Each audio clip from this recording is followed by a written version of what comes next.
Lewis Cine, safety, University of Georgia. One of the key cogs in their run to a national championship. He was all over the field, especially during the college football playoffs. And he reminds me a lot of Jeremy Chinn, the safety for the Carolina Panthers.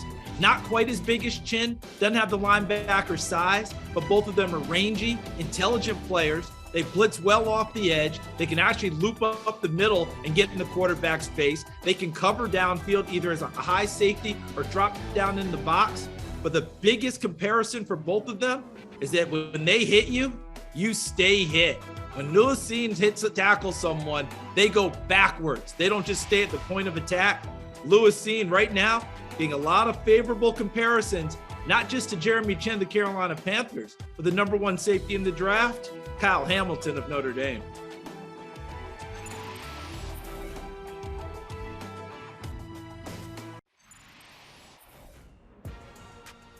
LSU interior offensive lineman Ed Ingram is a big, wide-bodied blocker with moments of punishing power.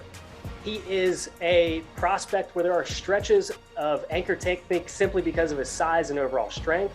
His awareness is good, but doesn't have the twitch to get to secondary rushers with regularity. The Texas native has accumulated significant playing experience against the SEC's best.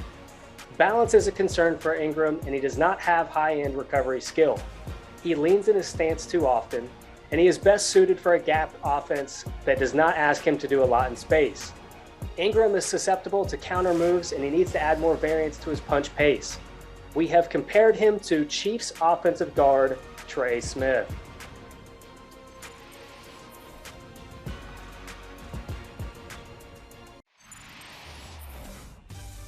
Emery Hunt, the czar of the playbook here, taking a look at Brian Asamoah, the outstanding linebacker out of Oklahoma at 6 feet, 226 pounds. Reminds me a lot of Kevin Pierre-Louis. He's a fantastic football player. You can tell that he just loves playing the game, and at times it feels like he's all over the field. He attacks downhill with bad intentions. Anything in the run game within the front seven, he'll be aggressive in his fit, his pursuit, and his tackle attempt. Now, he plays way too high from a pad level perspective, which causes him at times to whiff on tackle attempts because of his high landmark.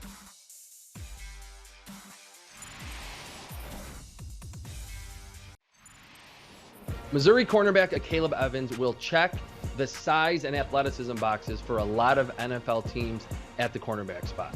At 6'2" and almost 200 pounds with sub 4.5 speed, he has what teams need at the cornerback position today to live on the outside. Also, clubs are going to like the fact that Evans spent some time reduced down in the slot, and he actually held his own against those quicker slot defenders in the SEC. In terms of his strengths, it's all about the size and speed specimen that he is. He can carry vertical routes down the football field and was very productive over multiple seasons at Missouri. In terms of weaknesses, it does take Evans an extra split second to recognize where a receiver is moving in coverage, so that could be a problem when he's facing nuanced route runners at the next level.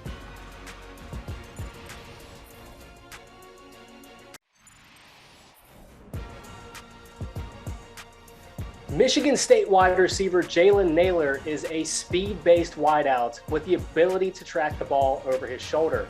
We have compared him to NFL wide receiver David Moore. His productivity skyrocketed in 2020, averaging 18.8 yards per catch for the Spartans.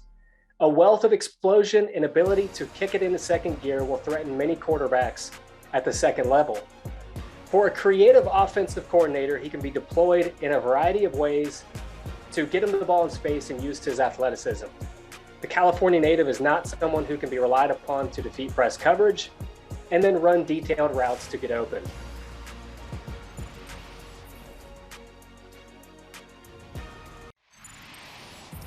Andrew Booth out of Clemson is kind of flying under the radar when you talk about the defensive backs. He's not getting mentioned up there with the likes of Derek Stingley and Sauce Gardner, but flying under the radar is exactly where I like him because some team is going to get a great pick, much like the Patriots got when they found J.C. Jackson. Similar size and a very similar skill set where J.C. Jackson has evolved in one of the top corners in the NFL, and I could see Andrew Booth transitioning into the same type of role for whatever team decides to pick him.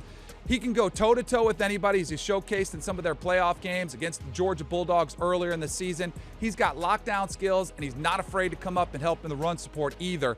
Andrew Booth is not going to be the first defensive back taken, but he's going to be some teams' find right there in the rough.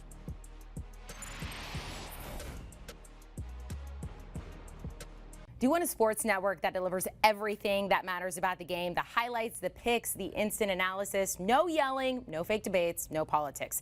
Hit the subscribe button and never miss a moment.